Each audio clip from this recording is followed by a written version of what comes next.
I think the heart and soul of pixel art is trying to be as effective as you can in the limitations you've got, you know? So, because it's an art style that's it's an art style that's born from very restrictive hardware, right? You got really small screens, you got color limitations, and then throw on top of that, you got mechanical constraints, and all that is going to inform what you're actually able to do with the character when you're designing them. A lot of artists like to kind of jump in when they're doing pixel art, but I'm a big dummy, so I can't really do anything unless I have a plan. So I sketch it out a bunch. I don't try to think about the details or the silhouette, because a lot of that is going to change when I'm actually putting that into the game.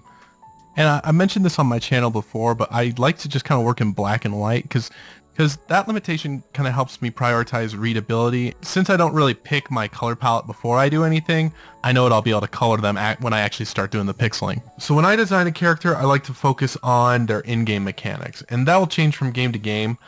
So like in a beat 'em up, I could emphasize their fists. In a platformer, I'd pay attention to their feet and how they touch the ground. For a platformer beat 'em up, it's all of the above. When you got a larger head size, it helps players identify with the character's emotions. When I was first starting out, I had a lot of trouble connecting my characters to the audience, and a lot of the time I still do. But when I focus on the face and expressions, I find it a little bit easier to create relatable design. And the Pokemon designs from Red and Blue did this really well. It's all about balance. So even though the head's really big, I'm still not going to overpower the other important elements of the design. Even though it's typical to keep characters in a square player collider for platformer games, you can still have more complex shapes as long as they're easy to read at smaller sizes. I like to use rounded shapes and edges because they give characters a friendlier look. Most of the time when choosing a character's shapes, I try to pick the ones that are going to match the character's personality and ones that aren't going to make it hard for the players to understand. I think designing pixel art characters is different because of the limitations